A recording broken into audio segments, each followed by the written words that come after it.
This is Al Claiborne. Today is February the 12th, 2025. The 392nd Bombardment Group, stationed at Wendling, Norfolk County, England, participated in 285 operational missions between September 9, 1943 and April 25, 1945. The cost was high. 184 B-24 Liberator heavy bombers were lost, and 832 392nd Airmen gave their lives during the war. The airfield site number 1, indicated with a red A on the map, was situated between the villages of Wendling and Beeston, which is indicated with a B on the map. Although most of the runways and perimeter tracks survive today, along with remnants of some parking revetments, none of the wartime buildings remain on this particular site. Several large turkey sheds now occupy parts of the once busy runways. Part of the original headquarters block, site number 2, indicated with a red numeral on the map, can be seen along the Beeston Road. The original Norden bomb site maintenance facility was also here. A number of Quonset huts and other structures can be found on other dispersed sites today as one heads toward Beeston. The former Combat Officers Mess, site number 3 on the map, still features a wartime interior mural that covers one entire wall and depicts an eagle clutching a banner of the 392nd Bomb Group. Other images are dedicated to Rita Hayworth and Betty Grable, pin-up favorites during the war. Site number 4 on the map is located 3/4 of a mile west of the airfield, and it was another communal site. Like Site 3, it contained various sports buildings and a chow hall for the enlisted men. Several of the original buildings there still stand today. The base library was on this site, along with a racquetball court. Southeast of the airfield site lies the woodland known as Honeypot Woods, indicated with a capital H on the map.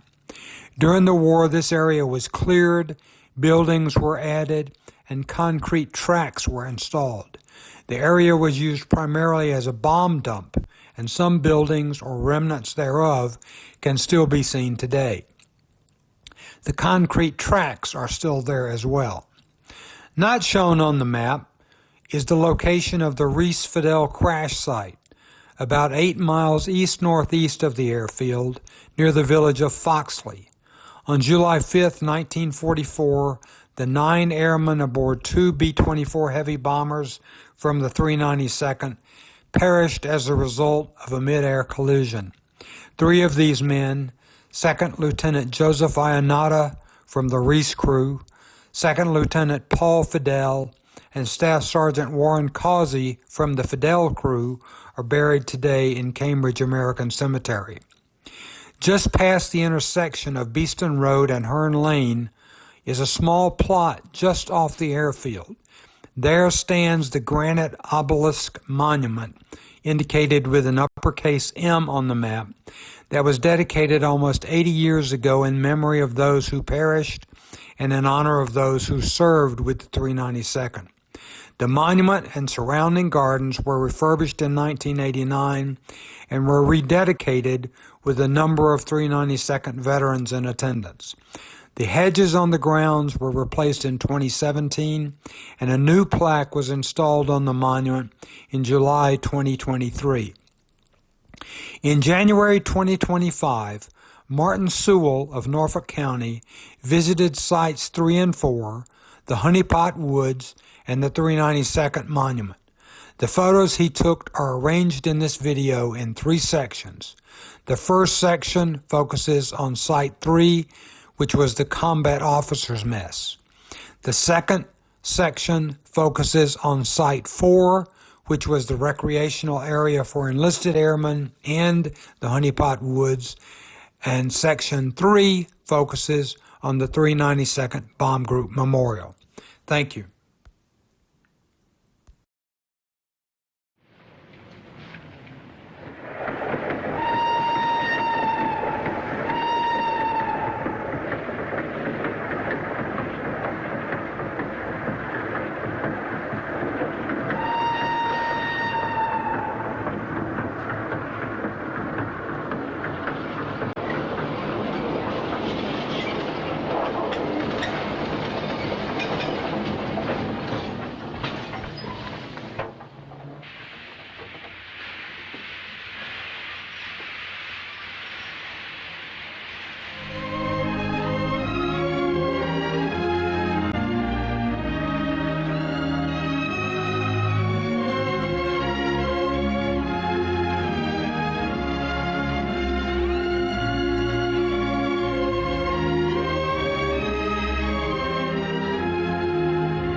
Time present and time past are both perhaps present in time future, and time future contained in time past.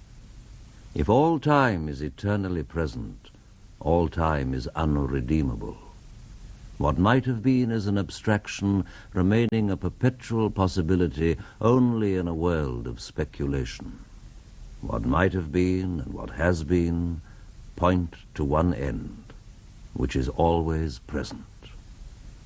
Footfalls echo in the memory down the passage which we did not take towards the door we never opened into the rose garden.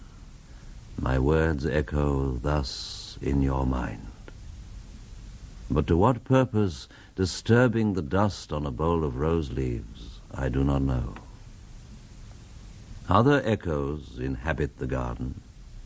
Shall we follow? Quick, said the bird, find them, round the corner. Through the first gate, into our first world, shall we follow the deception of the thrush into our first world? There they were, dignified, invisible, moving without pressure over the dead leaves in the autumn heat, through the vibrant air, and the bird called in response to the unheard music hidden in the shrubbery, and the unseen eye-beam crossed. For the roses had the look of flowers that are looked at. There they were as our guests, accepted and accepting. So we moved, and they, in a formal pattern, along the empty alley into the box circle, to look down into the drained pool. Dry, the pool, dry concrete, brown-edged. And the pool was filled with water out of sunlight, and the lotus rose quietly, quietly.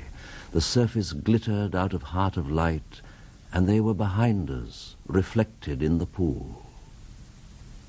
Then a cloud passed, and the pool was empty. Go, said the bird. For the leaves were full of children, hidden excitedly, containing laughter. Go, go, go, said the bird. Humankind cannot bear very much reality. Time past and time future, what might have been and what has been, point to one end, which is always present. Garlic and sapphires in the mud clot the bedded axle-tree. The trilling wire in the blood sings below inveterate scars, appeasing long-forgotten wars. The dance along the artery, the circulation of the lymph, are figured in the drift of stars, ascend to summer in the tree. We move above the moving tree, in light upon the figured leaf, and here upon the sodden floor below, the boarhound and the boar pursue their pattern as before, but reconciled among the stars.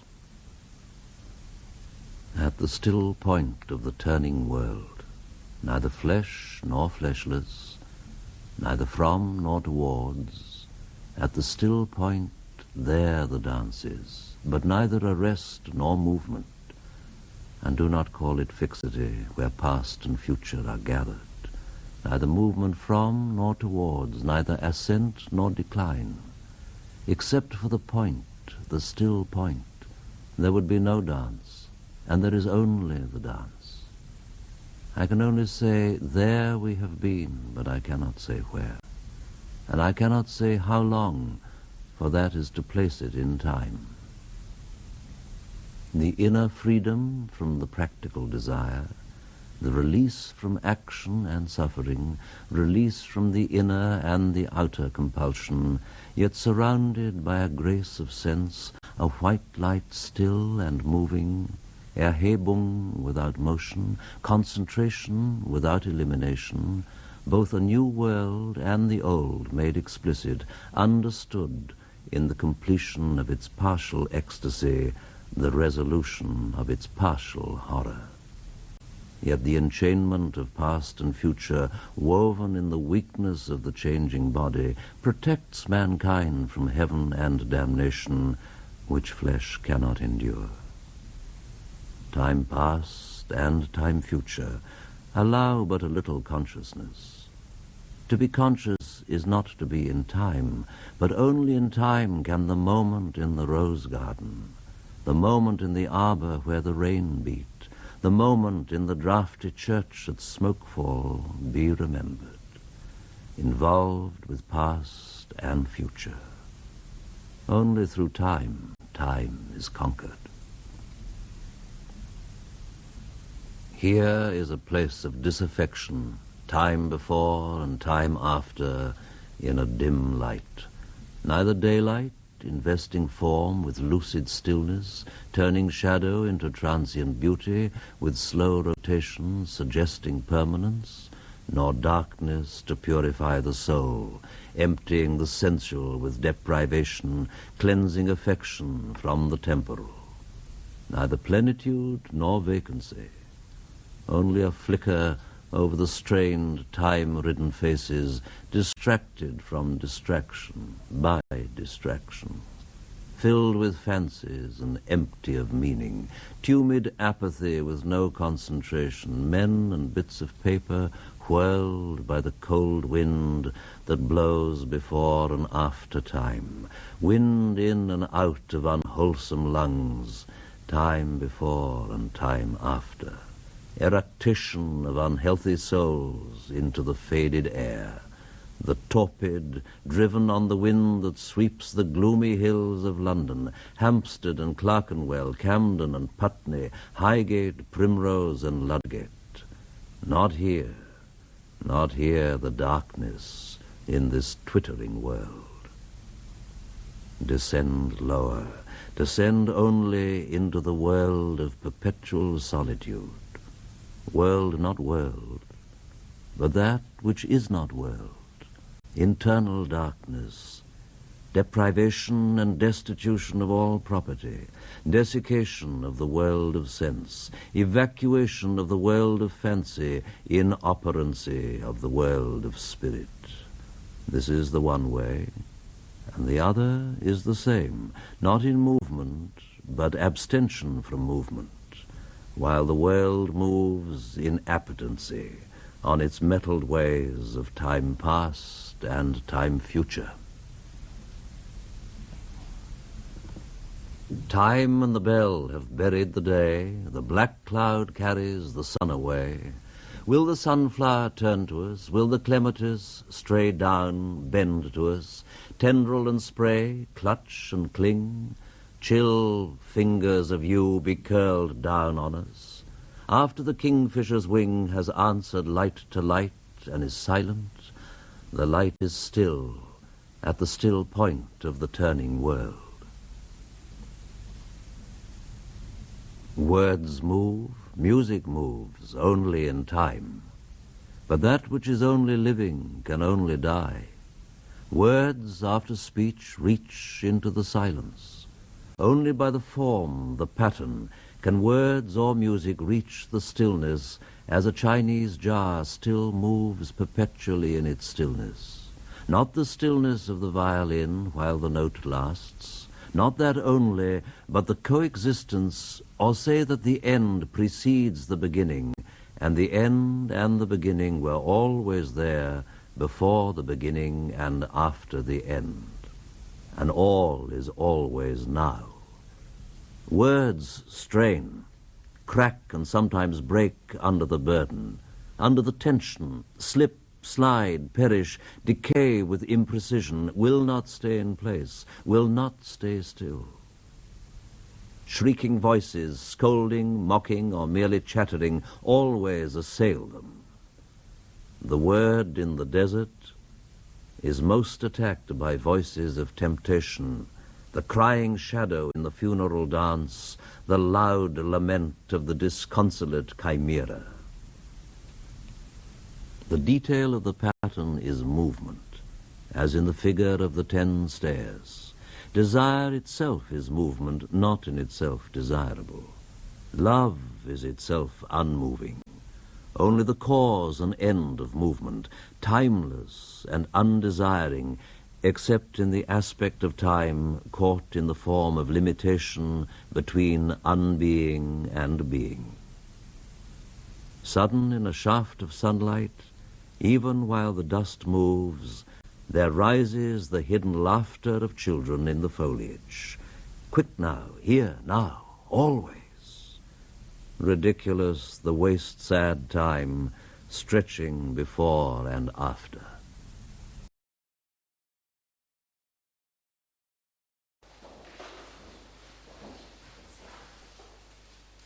We stand here today to remember the lives sacrificed in the service of our country and those traumatized and injured in conflict. May we have such a devotion to justice and freedom that heroism of all who fought and still fight may continue to be remembered in a nation of service and in a world of peace. Villagers from Bordeswell who died in World War I: Percy White, Royden Ricks, Russell Tooley, Bertie Tooley, Walter Johnson, Richard Johnson, James Curry, Edmund Mortimer, Charles Hatley, Frederick Clark, James Walker, George Bugdale, Alfred E. Baker, Stanley Sadler, Frederick Riseborough. And in World War II, Colin Johnson, George Park. Also the two who died when their plane hit Bordeswell Church: Pilot Officer James McLean, Sergeant Melvin Tansley.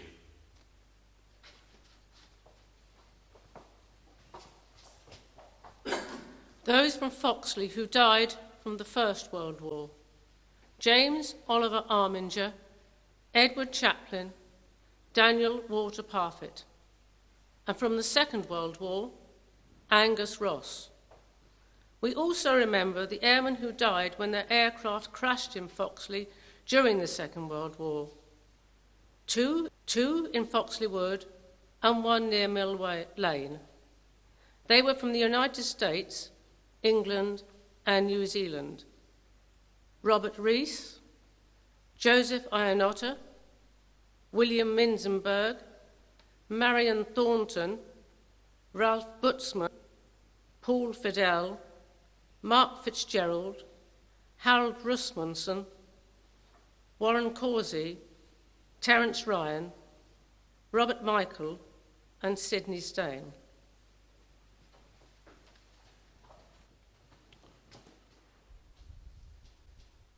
They shall grow not old, as we that are left grow old. Age shall not weary them, nor the years condemn. At the going down of the sun and in the morning, we will remember them. We will remember them.